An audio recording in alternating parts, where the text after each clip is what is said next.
Hey guys, it's me, Bear Doll again. I'm just here, just want to make a video on something that has really come to my attention in recent times, something that has definitely bothered me and something that I've really observed, and it's come to my speculations over the years with runners of all ages, elite, sub-elite, what have you, that really is a problem within the running community and the running culture that is different than when I was going through school. Okay, so my observation in recent years over this issue has been that many runners, their focus is on the wrong meets, totally on the wrong events that are put on. Okay, it seems like a lot of runners now, their focus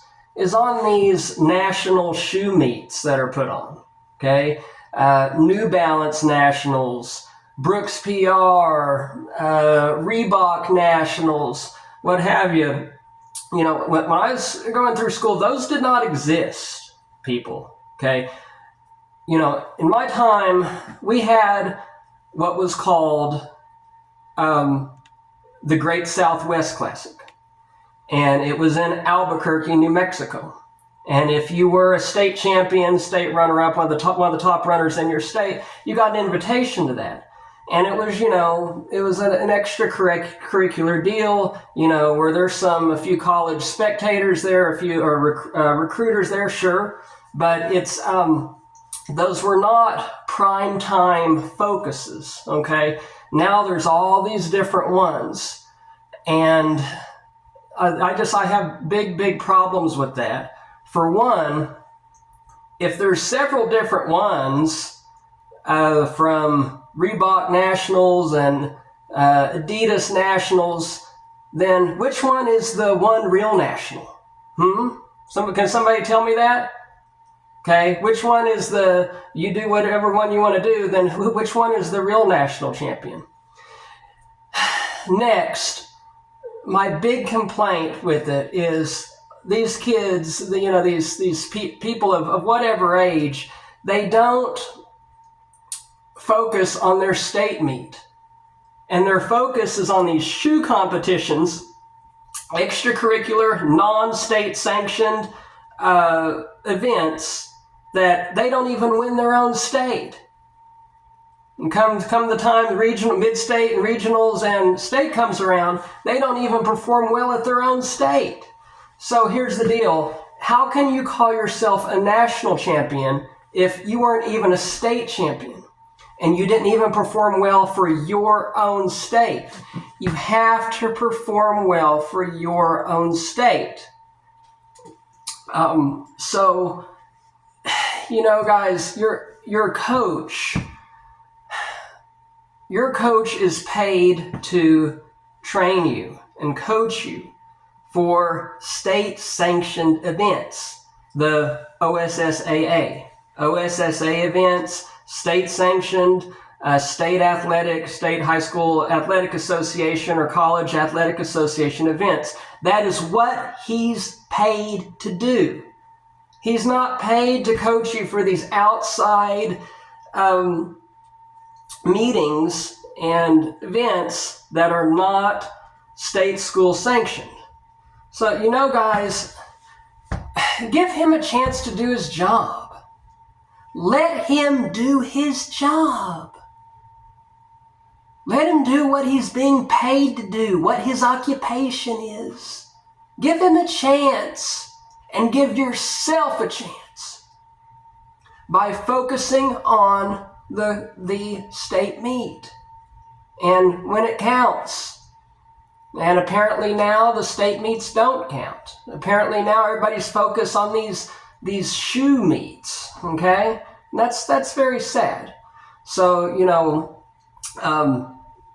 the AAU and the other little leagues that are out there. In my time, in my experience, the people that were involved in those were the people that were not good enough to make their varsity team. Okay? That was just my observation of it. I mean, are there some good AAU track or basketball shooting, players? Yeah, sure, there are. But for the most part, they are athletes that were not good enough to make their school squad. So,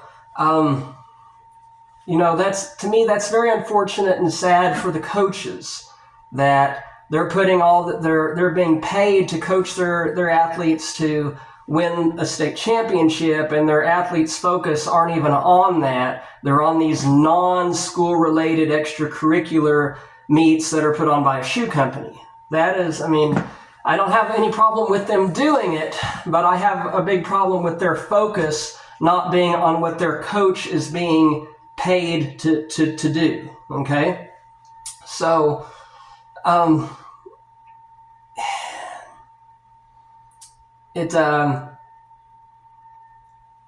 it's just a different culture, guys. Running is just a totally different culture now than it was 30 years ago, 25, 30 years ago. It's not even about the same things. It's not even about setting PRs anymore. It's not even about representing your school or your institution anymore. Why do you think that people don't wear their letter jackets anymore? Why do you think that the students and in the schools, why do you think that they don't wear their letter jackets at school or in the hallways or anywhere for that matter? Why do they not even buy a letter jacket? They do not wear a letter jacket anymore because they are not proud of where they come from. They're not proud of who they are. They're not proud of what they represent. They're not proud of their school. They're not proud of their neighborhood. They're not proud of their community. They're not proud of any of that. That's why they don't wear their letter jackets with their institution on it and their name on the back. They don't wear those anymore. Okay? I am very, very, very proud of my upbringing and my raising and my community and the educational institutions that raised me and that I went through. And I'm very, very proud to have fought for them and competed for them and to have represented both myself and my school. That's why I wore my letter jacket. And the kids don't do that anymore. The runners of any age, whatever age, they don't wear that anymore because they are not proud of who they are and what they really represent, what entity that they really represent. They simply do not take any honor or self-indulgence or pride in any of that. Okay? So there you go. That's my big complaints with how running culture has changed. People's focus are not even on the same things, and they seem to not really even understand the basic premise of what running and being a competitor is about anymore. There you go. Until next time, I'm Barrett Dahl. Don't settle for half of all the running facts. Get it all with me, Barrett Dahl. You know me, you know my state.